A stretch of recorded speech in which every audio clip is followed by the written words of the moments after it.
Fala aí, pessoal, tudo bem? Eu me chamo Cleiton Tenório e hoje nós vamos falar um pouquinho sobre a história da genética e sobre os genes, ok? Então, o que é essa ciência chamada de genética? Então, a genética é o ramo da biologia, né, que vai estudar a transmissão dos caracteres hereditários ou a transmissão do material genético. Ela está muito relacionada com uma ciência também muito antiga, que é a biotecnologia.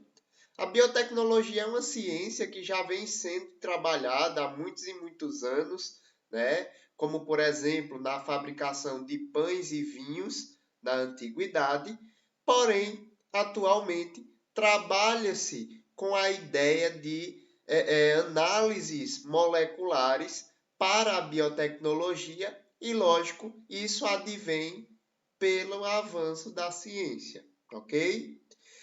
A parte da genética que vai trabalhar acoplada com a biotecnologia seria o que nós chamamos hoje de engenharia genética. Vale salientar que os processos de melhoramento genético, eles são muito diferentes dos processos de engenharia genética. Por exemplo, nas espécies domésticas existe facilmente a classificação de características para o interesse humano. Então, por exemplo, em um boi de corte, o que se quer nesse boi são características de músculos avantajados, para que se tenha mais peso e, consequentemente, mais carne. Com o passar do tempo, o homem ele simplesmente conseguiu selecionar essas características que iriam fazer com que aquelas espécies, aquela prole sucessiva tivesse ali mais carne e, consequentemente, desse uma rentabilidade maior. Em contrapartida, esse processo de melhoramento genético, ele leva ali longos períodos de tempo e só vai selecionar uma ou poucas características, diferentemente da nossa engenharia genética. O que é que nós vamos ter na engenharia genética? Nós vamos ter basicamente a modificação da estrutura molecular do DNA e, consequentemente, a modificação de vários genes e de uma forma muito mais rápida, ok? Então, a partir dessas diferenças, nós conseguimos diferenciar dois processos de ciências diferentes que vão trabalhar com material genético e com hereditariedade ali dos indivíduos, ok? Porém, na ciência existe-se um processo evolutivo de pesquisa. Então, historicamente, na antiguidade, precisou-se descobrir os gametas. Como era que as proles elas surgiam no ambiente? Como os indivíduos eles se desenvolviam na vida intrauterina? Então, na antiguidade, basicamente se acreditava que os novos indivíduos eles adivinham a partir do sêmen masculino. Então, aquele sêmen masculino teria ali a capacidade de gerar, de desenvolver ali novos indivíduos e as fêmeas elas seriam basicamente incubadoras para aquele sêmen. E aí, a partir dessa ideia de novos indivíduos surgirem a partir do sêmen masculino, se observou, né, se presumia que o testículo direito dos machos dariam origem a proles do sexo masculino. E o testículo esquerdo daria proles ali a indivíduos do gênero feminino, ok? Depois de um tempo, um cara chamado de Graff, ele verificou, a partir de análises ali de ovários de fêmeas de alguns mamíferos em período reprodutivo, que nesse ovário existiam inchaços. E posteriormente a esse período reprodutivo, se observavam manchas amareladas no lugar desse processo ali de inchaço no ovário. Basicamente, em períodos ali de gestação, Graff observou que o número de fetos, isso para indivíduos em primeira gestação, certo? Que o número de fetos gerados ali naquela gestação eram iguais ou muito próximos ao número de manchas amareladas ali que existia naquele ovário, ok? E aí, segundo Graff, ele simplesmente disse que o sêmen ele só serviria como uma partícula atrativa para essas partículas geradoras que saíam dos ovários, certo?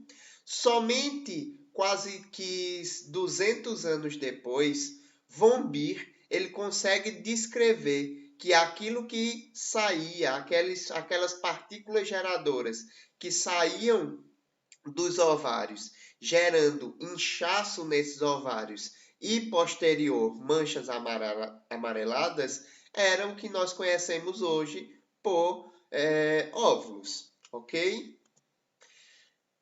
Anthony van Leeuwenhoek, que foi o rapaz lá que conseguiu produzir ali os microscópios, ele descreve posteriormente os gametas masculinos. E aí ele descreve de uma forma muito inusitada. Simplesmente, Leeuwenhoek, ele descreve os gametas masculinos, o sêmen, como seres minúsculos que apresentavam uma cabeça e uma cauda. E a esses seres minúsculos ele chama de animáculos, porque basicamente se acreditavam que eram pequenos animais que existiam ali no sêmen masculino. Então vejam que o processo histórico de pesquisa e observação para a descoberta dos gametas, ele se torna lento e gradativo, ok? Lá no século XVIII, se acreditava na ideia de que a formação dos indivíduos era a partir de indivíduos pré-formados. Esses indivíduos pré-formados adivinham do sêmen, então, basicamente, neste desenho aqui, se mostra como um indivíduo ali de ser humano pré-formado, com o formato que Leeuwenhoek, o formato ali de animáculos, né, que Leeuwenhoek descreveu, que existia assim uma cabeça e uma cauda, e aquele indivíduo pré-formado já existia ali. Isso porque, ao se observar no microscópio, os cientistas eles tinham a dizer que dava-se para ver um indivíduo ali minúsculo no interior daquelas células, certo? É a partir dessa história que se fala sobre a teoria da pré-formação, ok? Depois do século XVIII, um rapaz chamado Von Beer, que foi o mesmo que falou ali, que descreveu os óvulos femininos, ele entra com a teoria da epigênese, certo? Onde os indivíduos eles só poderiam surgir a partir de uma célula-ovo. Essa célula-ovo seria gerada a partir da união de gametas masculinos e gametas femininos. Porém, Von Beer ele também observava o processo de ontogenia, o processo de desenvolvimento embrionário ali de algumas espécies. E ele conseguiu observar, basicamente, que os indivíduos eles tinham características próximas enquanto aquele embrião era muito jovem, e essas características eram perdidas ao longo do tempo, ao longo do tempo da gestação, ao longo do tempo em que esses indivíduos eles estavam próximos a nascer, certo? Então, Von Beer ele consegue observar esse processo de desenvolvimento embrionário e que basicamente o que acontecia para gerar um novo indivíduo era um desenvolvimento a partir de uma célula-ovo gerada pela união dos gametas masculinos e dos gametas femininos. A isso deu-se o nome de teoria da epigênese. Posteriormente, já muito depois da teoria da epigênese, Ernest Haeckel fala sobre um processo de recapitulação, também chamada de teoria da biogenética. Essa teoria da biogenética, ela é resumida em uma simples frase: a ontogenia recapitula a filogenia. O que é ontogenia? Ontogenia é o processo de desenvolvimento embrionário. A filogenia é o processo ali que foi descrito também por Charles Darwin, no qual ele falava que existiam-se ali um ramo de árvore, uma árvore, na qual os indivíduos eles conseguiam adquirir características novas e com isso evoluírem, certo? Então, a filogenia está a partir do processo, né, de desenvolvimento evolutivo dos indivíduos. Então, um exemplo bem básico. Segundo Haeckel, ele dizia que um feto ali de mamífero, um embrião de mamífero, ele deveria passar por características próximas à de um peixe. Porque na árvore filogenética, os peixes e os mamíferos têm alguma similar ligação, ok? Atualmente, a teoria da recapitulação ou biogenética, ela não é muito aceita, apesar de que se fala sobre uma relação entre caracteres de ontogenia e filogenia ainda, ok? Só que de uma forma um pouco ali diferente, ok?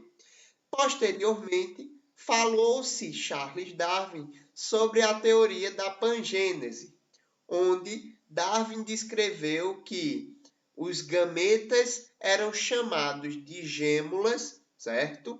Que eram produzidas no corpo e carregadas pelo sangue até as suas gônadas, ok?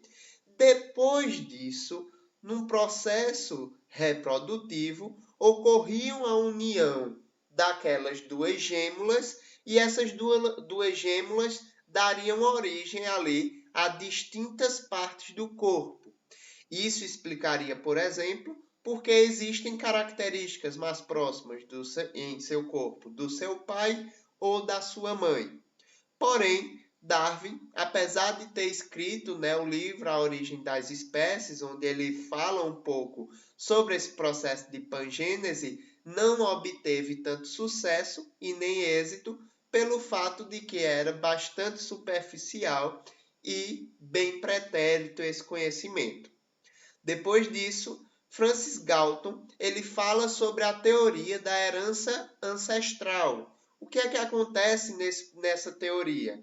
Basicamente, a herança ela ocorre pelo sangue, onde os filhos vão ter 50% do sangue da mãe, 50% do sangue do pai, e aí 25% do sangue dos avós, 12,5% do sangue dos bisavós e assim sucessivamente. Lembro a vocês que a teoria da herança ancestral proposta ali por Galton não tem nada a ver com o conhecimento de genes observados atualmente e que é descrito, né, de forma mais aceita hoje, ok? Então não tem nenhuma assimilação, até porque a descoberta dos genes vem bem depois do que Galton propôs como teoria ali de herança, certo? E aí, basicamente, na década de 1860, Mendel ele inicia um processo de estudo de hereditariedade com ervilhas. Mendel era um monge, certo? Um monge que se passou muito tempo, né, em hortas e se dedicava à produção de ervilhas. E aí ele consegue propor algumas leis de hereditariedade com base nos observados dessas plantas que ele cultivava, ok? Então, Mendel conseguiu propor ali, observar 7 características, e dessas 7 características ele conseguiu falar sobre processos de segregação, onde os alelos, os genes, eles se dividiam, certo? Gerando novos indivíduos com características herdadas dos seus pais, ok? Então, de forma bem ampla, de forma bem geral, Mendel fala sobre isso. E vejam que esse processo todo de busca de heranças, de formação dos gametas, é muito importante para a nossa genética atual, porque basicamente a nossa genética atual ela trabalha em cima do conhecimento de genes e dos conhecimentos ali hereditários dos indivíduos. Com o avanço da microscopia, se descobre, né, os processos de mitose e de meiose, e aí Boveri Sutton ele fala sobre os cromossomos.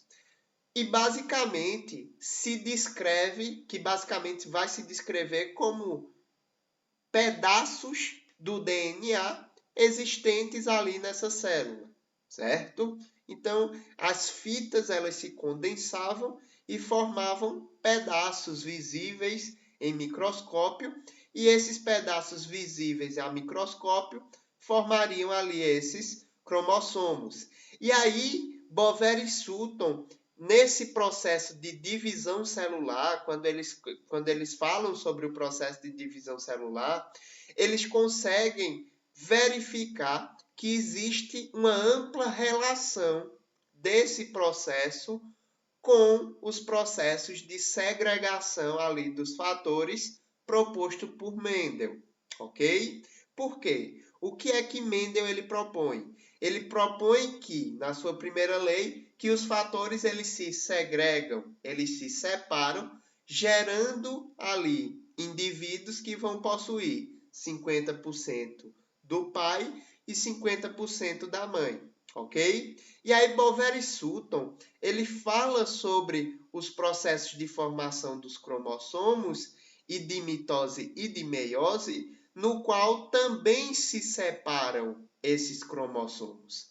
Só que, apesar de eles terem feito essa relação com a teoria de Mendel, somente esse cara, chamado de Thomas Morgan, trabalhando com a mosca de frutas, chamada de Drosophila melanogaster, ele consegue descrever de forma mais coesa qual era a relação entre os cromossomos e os fatores de segregação propostos por Mendel, que na verdade é basicamente um formato ali de observação dos genes. Então, os fatores falados por Mendel são os genes.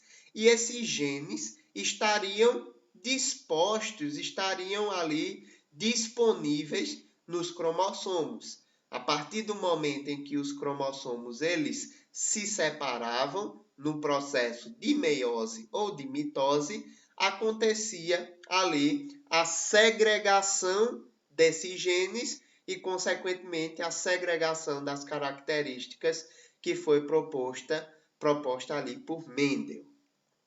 Então, gente, era isso que a gente tinha para falar hoje. Nas próximas aulas, nós vamos falar um pouquinho sobre o DNA e sobre os genes, e aí nós também teremos aulas sobre o dogma central da biologia: transcrição, tradução e replicação.